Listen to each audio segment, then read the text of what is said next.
स्वागत है। आज हम भारत के संविधान निर्माण की कहानी की कुछ और गहराई में उतर रहे हैं। काफी पेचीदा और दिलचस्प कहानी है ये। जी हाँ, बिल्कुल। हमारे पास एम लक्ष्मीकांत की किताब भारत की राज व्यवस्था के कुछ जरूरी हिस्से हैं जो इस पूरे सफर पर कह सकते हैं रोशनी डालते हैं। हाँ, ये किताब तो एक तरह से बाइबल मानी जाती है इस विषय पे। सही बात है। तो हमारा इरादा सिर्फ घटनाओं को दोहराना नहीं है, बल्कि ये समझना है कि आखिर कैसे इतने अलग अलग विचारों और दबावों के बीच संविधान सभा बनी, उसने किन बड़ी चुनौतियों का सामना किया और वो पूरी प्रक्रिया कैसे आगे बढ़ी जिसने आजाद भारत की नींव रखी। जी। तो चलिए इस पूरी प्रक्रिया को परत दर परत खोलते हैं। जरूर। तो सबसे पहला सवाल तो यही है कि ये संविधान सभा का विचार या आइडिया आया कहाँ से? क्या ये अचानक से उठा या इसकी कोई पृष्ठभूमि थी? नहीं, अचानक से नहीं था। इसकी जड़ें स्वतंत्रता संग्राम में ही थीं। अगर औपचारिक रूप से कहें तो 1934 में एम.एन. रॉय थे। हाँ, सुना है नाम। वामपंथी विचारक थे। जी, वामपंथी आंदोलन के बड़े विचारक थे। उन्होंने पहली बार एक संविधान सभा का सुझाव रखा। फिर इसके ठीक बाद 1935 में भारतीय राष्ट्रीय कांग्रेस ने इसे अपनी आधिकारिक मांग बना लिया। अच्छा। और फिर 1948 में पंडित नेहरू ने कांग्रेस की तरफ से एक बहुत अहम घोषणा की। उन्होंने कहा कि आजाद भारत का संविधान बिना किसी बाहरी दखल के बनेगा और वयस्क मताधिकार यानी सभी वयस्कों के वोट के आधार पर चुनी गई सभा ही इसे बनाएगी। ये एक बड़ा स्टैंड था उस समय। लेकिन ब्रिटिश सरकार ने इसे कद गंभीरता से लिया, क्योंकि मांग करना एक बात है और उसे मनवाना तो बिल्कुल दूसरी। हाँ, वो तो है। शुरुआत में तो इसे नजरअंदाजी किया गया, लेकिन फिर दूसरा विश्व युद्ध हुआ और हालात बदल गए। ब्रिटिश सरकार को भारत के सहयोग की जरूरत पड़ी। हाँ, वो दौर ही ऐसा था। तो 1940 का जो अगस्त प्रस्ताव था, उसमें उन्होंने पहली बार सैद्धांतिक तौर पर ये मांग मान ली। सिर्फ सैद्धांतिक तौर पर? हाँ, पक्का वादा नहीं था।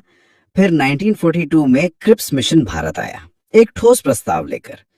लेकिन उसमें एक पेंच था। क्या पेंच था? उन्होंने कहा कि युद्ध खत्म होने के बाद संविधान बनेगा, पर मुस्लिम लीग ने उसे सीधे सीधे ठुकरा दिया। वो चाहते थे कि भारत को दो हिस्सों में बांटा जाए और दोनों के लिए अलग अलग संविधान सभाएं बने। अच्छा, तो क्रिप्स मिशन भी फेल हो गया। फिर रास्ता कैसे निकला? रास्ता निकला 1946 की कैबिनेट मिशन योजना से। देखिए, इस योजना ने दो संविधान सभाओं की मांग तो खारिज कर दी, लेकिन एक ऐसी अकेली संविधान सभा का फॉर्मूला दिया जिसमें मुस्लिम लीग को भी कुछ हद तक अपनी बात नजर आई। इसी योजना के तहत आखिरकार संविधान सभा का गठन हुआ। और सीटों का बंटवारा वो कैसे हुआ? सुना है वो भी बड़ा दिलचस्प था। जी हाँ, काफी दिलचस्प था और उस समय की सामाजिक और राजनीतिक सच्चाई को दिखाता भी है। कुल 389 सीटें तय हुई। 389 काफी ज्यादा थी। हाँ, इनमें से 296 सीटें ब्रिटिश भारत के प्रांतों के लिए थी और 93 देशी रियासतों के लिए। अच्छा, प्रांत और रियासतें अलग अलग। जी। और ब्रिटिश भारत की सीटों को भी 3 मुख्य समुदायों में बांटा गया, मुस्लिम, सिख और सामान्य, मतलब बाकी सब आबादी के हिसाब से। हाँ बिल्कुल, उनकी आबादी के अनुपात में। और यही फॉर्मूला प्रांतों और रियासतों पर भी लागू हुआ। मोटे तौर पर कहें तो हर 10 लाख लोगों पर एक सीट।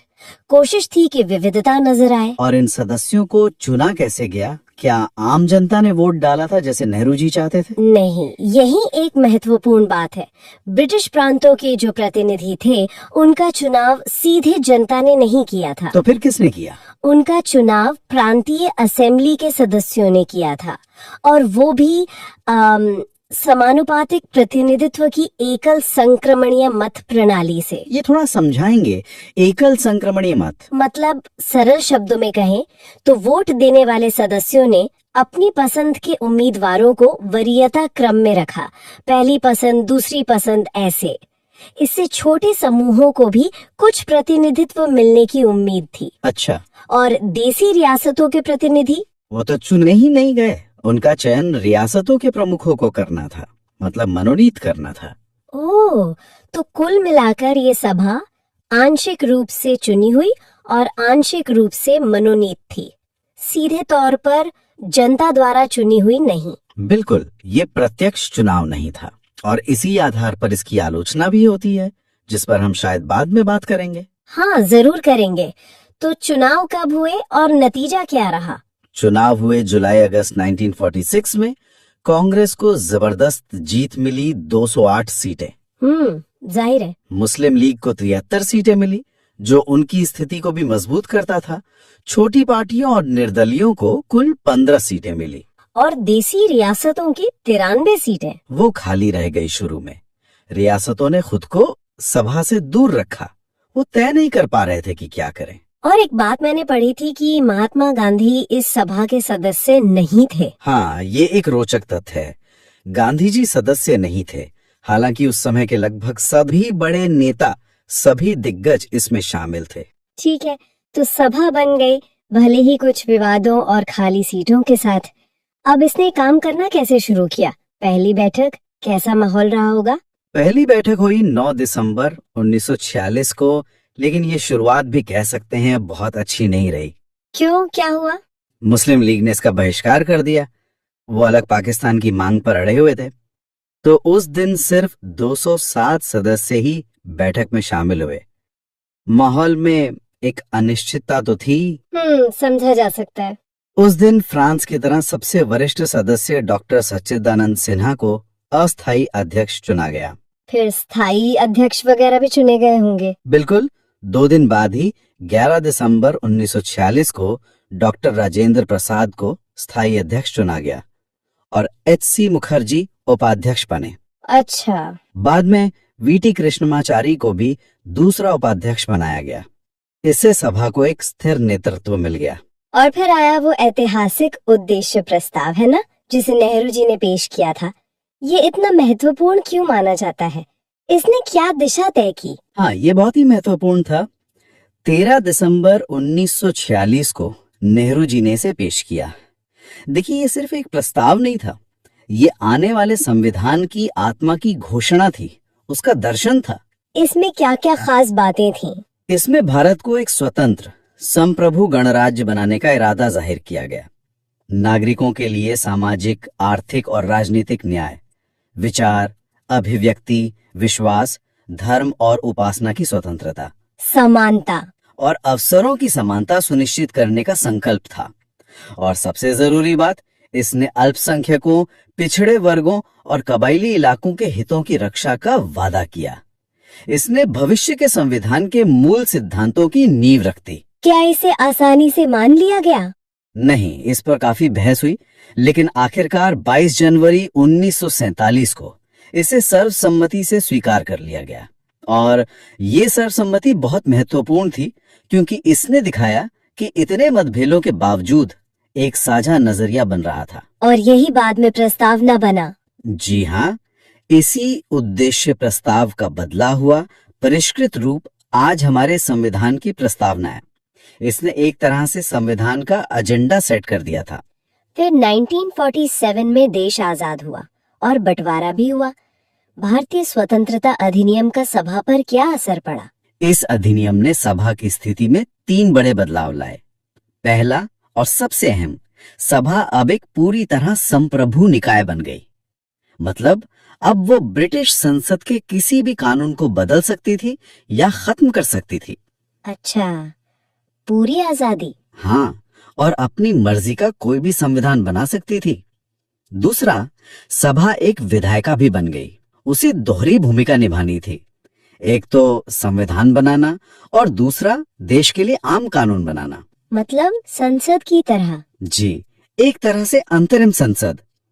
जब ये संविधान सभा के तौर पर मिलती थी तो अध्यक्षता डॉक्टर राजेंद्र प्रसाद करते थे, और जब विधायिका के तौर पर मिलती थी तब जीवी मावलंकर अध्यक्ष होते थे। दिलचस्प है ये। और तीसरा बदलाव? तीसरा बड़ा बदलाव बंटवारे से जुड़ा था। मुस्लिम लीग के सदस्य जो पाकिस्तान वाले इलाकों से थे, वो सभा से अलग हो गए। हाँ, स्वाभाविक था। इससे सदस्यों की संख्या 389 से घटकर 299 रह गई। ब्रिटिश प्रांतों की सीटें 229 और देसी रियासतों की 70 रह गई। बंटवारे की छाया सभा के काम पर भी पड़ी, जाहिर है। संविधान बनाने का ये इतना बड़ा काम तो था ही, इसके अलावा क्या सभा ने कुछ और भी अहम फैसले लिए? हाँ, कई महत्वपूर्ण काम किए। जैसे मई 1949 में राष्ट्रमंडल में भारत की सदस्यता को मंजूरी दी। 22 जुलाई 1947 को तिरंगे को राष्ट्रीय ध्वज के रूप में अपनाया। राष्ट्रगान और राष्ट्रगीत भी? जी, वो 24 जनवरी 1950 को जनगण मन को राष्ट्रगान और वंदे मातरम को राष्ट्रीय गीत के रूप में स्वीकार किया गया। और इसी दिन यानी 24 जनवरी 1950 को डॉक्टर राजेंद्र प्रसाद को भारत के पहले राष्ट्रपति के रूप में भी चुना गया। ये सभा की आखिरी बैठक भी थी। और ये पूरा संविधान बनने में कुल कितना समय लगा? ये आंकड़ा अक्सर सुनने में आता है। हाँ, ये काफी मशहूर आंकड़ा है।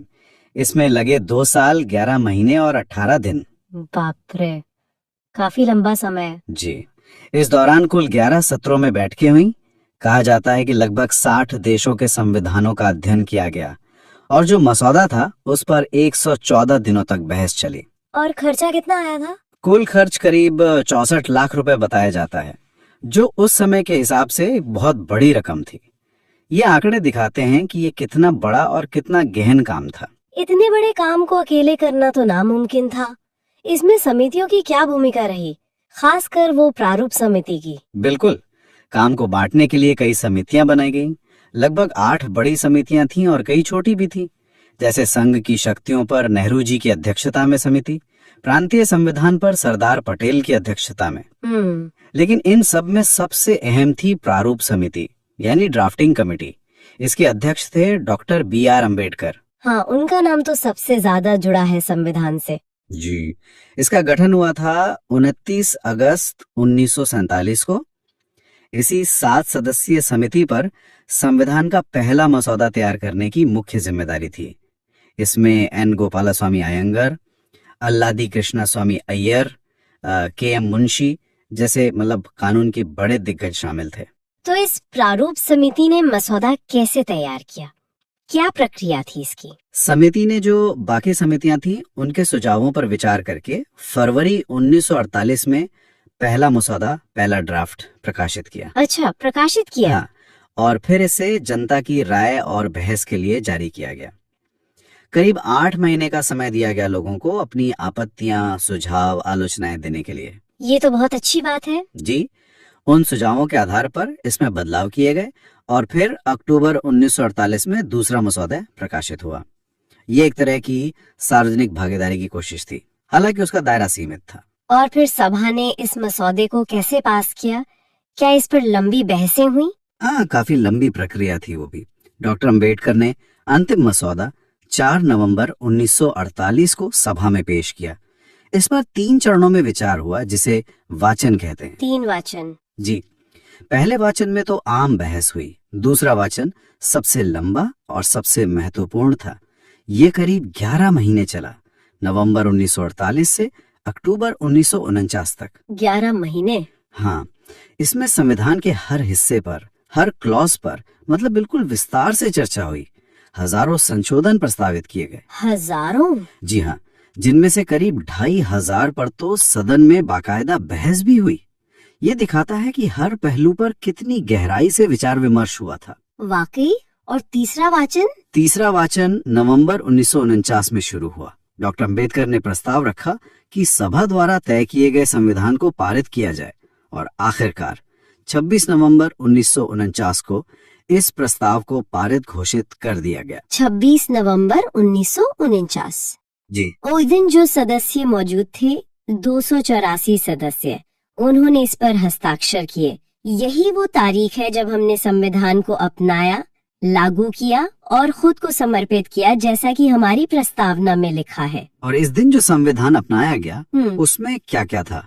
उस दिन अपनाए गए संविधान में एक प्रस्तावना, 395 अनुच्छेद और 8 अनुसूचियां थीं। तो 26 नवंबर 1949 को संविधान अपनाया गया, जी, जिसे अब हम संविधान दिवस के रूप में मनाते हैं। जी। लेकिन ये पूरी तरह लागू तो 26 जनवरी 1950 को हुआ। ये क्यों? हाँ, ये एक दिलचस्प बात है। देखिए, कुछ प्रावधान जैसे नागरिकता, चुनाव, अंतरिम संसद और कुछ अस्थायी प्रावधानों से जुड़े अनुच्छेद, वो तो 26 नवंबर 1949 को ही लागू हो गए थे, ताकि देश का काम न रुके। बिल्कुल। लेकिन संविधान का जो बड़ा हिस्सा था वो 26 जनवरी 1950 को लागू हुआ और ये तारीख जानबूझकर चुनी गई थी। क्यों? इसका क्या महत्व था? क्योंकि 1930 में इसी दिन 26 जनवरी को कांग्रेस ने रावी नदी के तट पर हुए लाहौर अधिवेशन के बाद पूर्ण स्वराज दिवस मनाया था।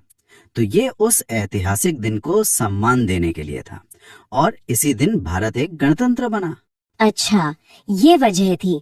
और इस पूरी प्रक्रिया में डॉक्टर अंबेडकर की भूमिका को तो बहुत ही अहम माना जाता है। निस्संदेह प्रारूप समिति के अध्यक्ष के तौर पर उनकी भूमिका केंद्रीय थी।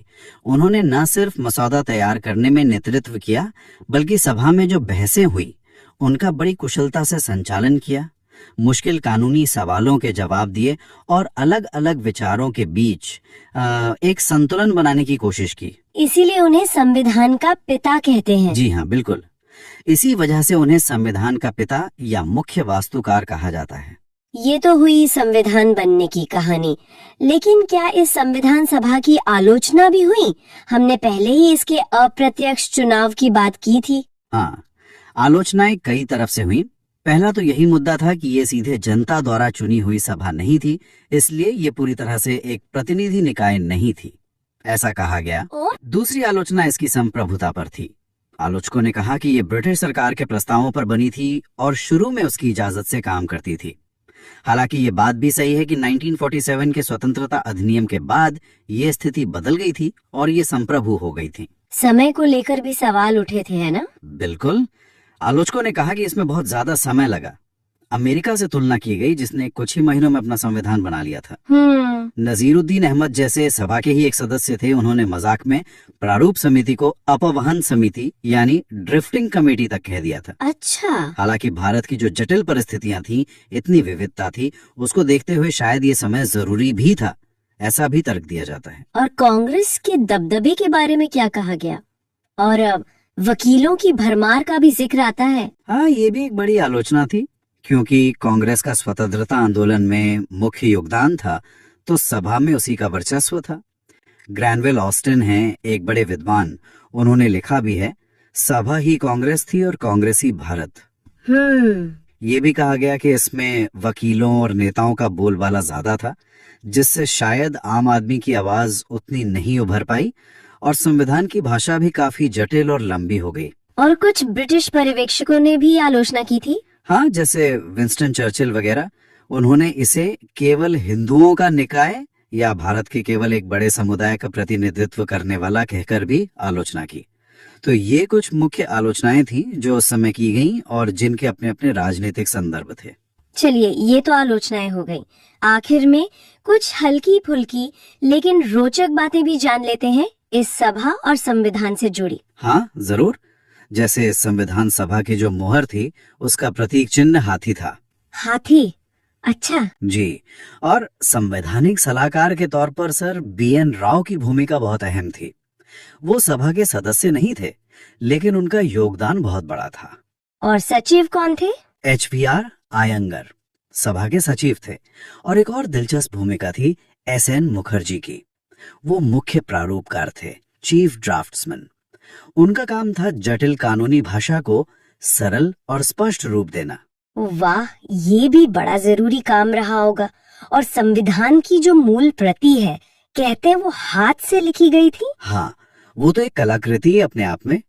मूल अंग्रेजी प्रति को प्रेम बिहारी नारायण रायजादा ने बहुत ही खूबसूरत इटैलिक लिखावट में हाथ से लिखा था। हाथ से पूरा संविधान? जी हाँ। और इसके हर पन्ने को शांति निकेतन के महान कलाकार नंदलाल बोस और उनके शिष्य बियोहर राम मनोहर सिन्हा ने अपनी कला से सजाया था। मूल प्रस्तावना को भी राम मनोहर सिन्हा ने ही अलंकृत किया था। अद्भुत। क्या इसका हिंदी संस्करण भी था? हाँ, मूल हिंदी संस्करण का सुलेखन यानी कैलीग्राफी वसंत कृष्ण वैद्य ने की थी और उसे भी नंदलाल बोस ने ही सजाया था। ये तो कमाल की बात है। हाँ, लेकिन एक और दिलचस्प बात यह है कि मूल संविधान में हिंदी के आधिकारिक पाठ का कोई प्रावधान नहीं था शुरू में। अच्छा, ये तो हैरानी की बात है। जी, ये बाद में जोड़ा गया। 1987 में 58वें संशोधन के जरिए एक नया अनुच्छेद 394 क जोड़ा गया जिसने राष्ट्रपति को संविधान का आधिकारिक हिंदी अनुवाद प्रकाशित करने का अधिकार दिया। बहुत खूब। तो ये थी भारत के संविधान निर्माण की कहानी, एक विचार के जन्म से लेकर सभा के गठन, उसकी बहसों, चुनौतियों और आखिरकार एक ऐसे दस्तावेज के बनने तक का सफर जो आज भी हमारे देश की दिशा तय करता है। जी। ये वाकई दिखाता है कि कैसे इतने सारे मतभेदों के बीच भी एक राष्ट्र की नींव रखी जा सकती है। बिल्कुल। इस पूरी प्रक्रिया की जटिलता और फिर भी उसकी सफलता को समझना हमें अपने गणतंत्र की जड़ों की गहराई का एहसास कराता है। ये दिखाता है कि बातचीत, बहस और समझौते से क्या हासिल किया जा सकता है। बिल्कुल। लेकिन यहाँ एक सवाल मन में आता है और शायद सोचने पर मजबूर करता है कि उस दौर में जब देश बंटवारे के भयानक दर्द से गुजर रहा था, सैकड़ों रियासतों को एक करना था, समाज में इतने गहरे मतभेद थे, आखिर वो कौन सी बातें थी?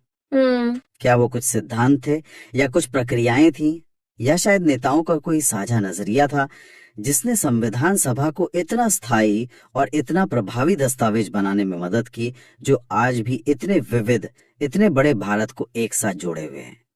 ये सवाल हमें उस दौर की असाधारण उपलब्धि पर दोबारा सोचने को विवश करता है।